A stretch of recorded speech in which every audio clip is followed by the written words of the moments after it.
Another major report on immigration. Louise Casey's predictable verdict is that Muslims, especially the Bangladeshi and Pakistani community, have failed to integrate, failed to learn English, promoted regressive values towards women, married, raised and educated their children separately. We know segregation is a reality in the UK. It's clear when you listen to these people in Oldham, one of the most segregated towns in Britain. You'd quite like this to stay as a mostly white area? I'll just say that about sounding racist, yeah. But, yeah, do you know, yeah, truthfully, I'm honest, yeah. Of course I would. People are segregated, aren't they? By choice. But the fact is that the problems of integration are the result of government failure. Since mass immigration started after the Second World War, immigrants have been left alone to sink or swim. Instead of investing in communities experiencing high levels of immigration, providing the housing, school places, English language classes and community facilities that everyone needs, immigrant or not, people have been left to languish. Integration requires thoughtful policy, time and money. No government's been willing to invest that. And if this one isn't either, then spare me any more reports.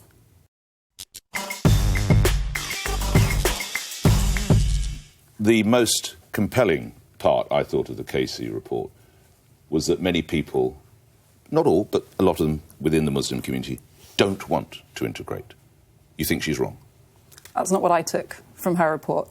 That they deliberately stay, that they don't choose to learn the language, that they stay in their communities, that they don't want to reach out, that they educate their children within their own schools, and they don't want. You don't buy that. Isn't it interesting how two people can read the same report and come out with completely different take? What I took from her report was that fundamentally most of the people who live in this country believe in compassion, believe in British values, but there are structural reasons why people are living separately. Not just Muslim people, white people are leaving communities when immigrants come in. So people are self-segregating.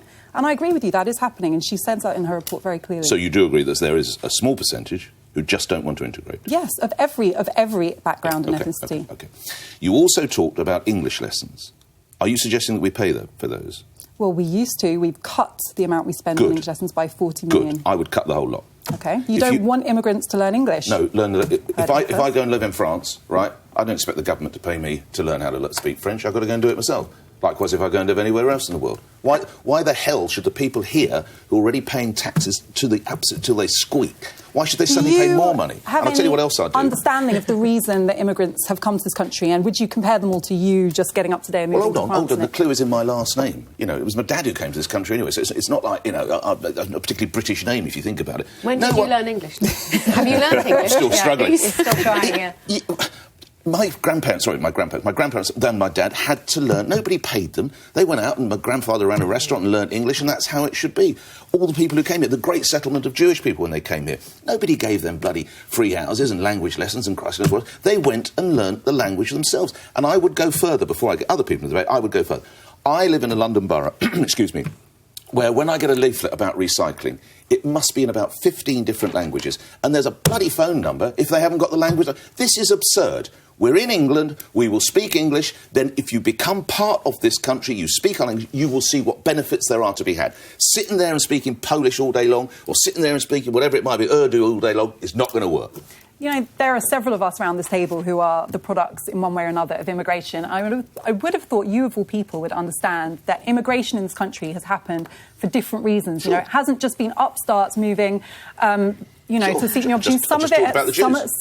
A lot of mass immigration was actually was controlled by the government actually recruiting people to come to the country to do low-paid jobs, letting them live in poor areas where there was already high-density population, a lot of poverty, and those communities have stayed in those areas, and as a result, yes, many of them are segregated. But the point is, it wasn't an accident, you know, it wasn't random, it was completely predictable, and in some cases it was orchestrated by the government. Now, instead of saying, right, this is how we make integration work, this is what other countries have done to allow immigrant communities to integrate and support that, and support the existing community as well. How was it orchestrated? How did the government orchestrate it? Do you need me to explain? Yeah, I do, yeah. Okay. Please, yeah. Treat me as a child. Okay. Yeah, go ahead. How did they orchestrate Easily done, Nick. How did they orchestrate After the Second World War, Britain was struggling to rebuild itself. You don't went know. I know. around the Commonwealth recruiting people to do low-paid jobs. Living in certain communities, because it's hardly surprising if I'm arriving here and I'm Asian, I'm probably going to go to Bradford, or I might go to Leicester, or I might go where I've got family or friends. When people from immigrant backgrounds, when people from Asia and the Caribbean and Africa came here, they tried to live in places where they were not invited, they were not welcome. They ended up living wherever they could. And do you know where those areas were? They were poor areas where they ended up paying higher rents because they were the only places they were able to live. Now, did the government intervene? Did the government resettle? Did the government provide extra housing? So now you want Asians No. and black people shipped to places they don't want to live? I'm explaining What to you a bloody great idea that is. historically, the You've gone reasons raving why mad. immigrant communities live where they do. They went to industrial areas where there was demand for their labour. They stayed there. Nobody did anything to facilitate them living anywhere else. Nobody provided them with high-quality housing. No one helped the people who were already living there. I mean, I read and what we Louise have as a result. Casey's report, and actually, I'm not sure you disagree with most of it. No, I don't I thought disagree the with most of it. analysis was rather good. I thought when it came to what do you do about this, if you want to do anything, I thought the solutions okay, but they didn't actually change anything, which is the problem with so many policies. But I thought, I as a kid, I lived in outer London, on the borders of Hayes and Southall, at the time when Southall changed in 5 years from being a traditional white working class population to being an Asian population. And I lived in one of those streets, we moved away, but lived in one of those streets where actually people put together to try to stop Asians buying those houses in the street. And they didn't do that because of racism or anything like that. They did it because they were scared, because what had happened to Southall in a very short period of time, no one tried to explain. And what I thought Louise Casey captured was that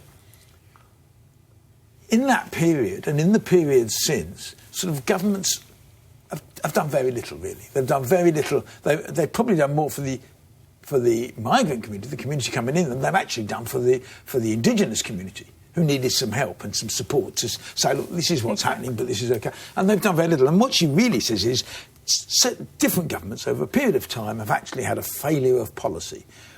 The trouble with the report is I don't think it tells me what policies would solve it that. skips over the really difficult issues like faith schools. It's always the elephant in the room. Faith schools, by their very nature, promote segregation. Now, voters like them. Church of England schools are extremely popular. But the reality is faith schools are a huge driver of social segregation. She acknowledges it, but she stops short of saying, she recommends an integration test. It's not a test, it's not an oath that we need, it's a complete restructuring or acknowledgement that we have all of these establishments that actually keep people separate. Now, like you, I think we agree on this. I think integration is not even optional. We can't have a sustainable future if we don't integrate, but there are reasons why people are keeping separate. It's not just because there are bigoted, regressive Muslims living in Oldham who don't want to talk to white people. It's much more complicated than that. And the problem is, I think, that her report, because it stops short of really addressing the root causes, can end up demonising some of those communities. And we've already had plenty of reports that do that, So that's what I think that we need to look at. But it's not just the government responsibility to sort out integration and people coming together. There are a huge number of people that, to echo your point, they don't want to. And there are so many places, like if I think of where I'm from, there are various areas that I'm from, Hull, obviously, I might have mentioned that before. There are various places that are completely unrecognisable. The shop fronts are often not in English, the people there are not speaking English, and people are intimidated. There are streets, and I'm thinking of a particular street that I would always have been in when I was a kid and I was growing up. My mates would have been there, we would have just played out there. No, where would I go there now? It's completely changed as an area. And for example, I used to work in India, I've done a lot of work in India. When I go to India, I don't wander around and say, excuse me, can you accommodate me, please, my way of living, my language? If I want to get on... The British government did do that for several hundred years I'm in India, to be I'm not fair. talking about government, I'm talking about me as an individual that chooses to go somewhere and wants to get the best from that culture and that place that I live and wants to be a part of that community. So what I'm hearing from you is it's a government fault, it's a government fault, it's a government fault. To me, one of the first things you have to start doing is teaching British values, for example, in all schools.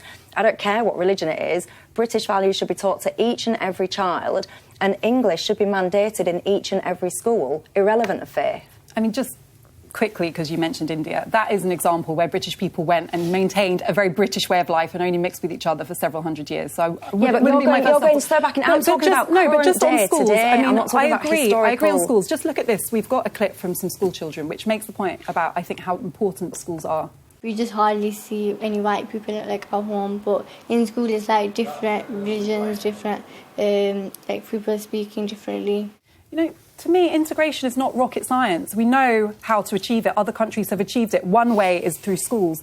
If we integrate children, then we won't have a future where there are streets in Hull that you feel are part of another country, and that's all we need to do. The government's failed to do basic things. Face laws are a big problem. They don't fund communities where immigrants are coming in to support the existing community. They're not collecting data. Basic things. And instead of actually acknowledging this, we're just talking more about how immigrants want to just keep to themselves and say, great. And it's not because I think by political correctness we shouldn't say certain things, because I know what you're thinking, Nick. It's not that at all. It's just that I don't think we're ever going to solve the problem unless we actually get to the root Nick, of it. I mean, in the Casey report... of which he's got an entire copy printed out. Yeah, I have. It was signed, actually. But there are, she quotes all Bs, Blackburn, Burnley, Birmingham, Bradford, where there are wards with over 70% Muslim populations. Now, if you don't think that's healthy, which I don't in a society, I think you've got only government can do something about that. The market won't do anything about it. This is what's happened. What would you do?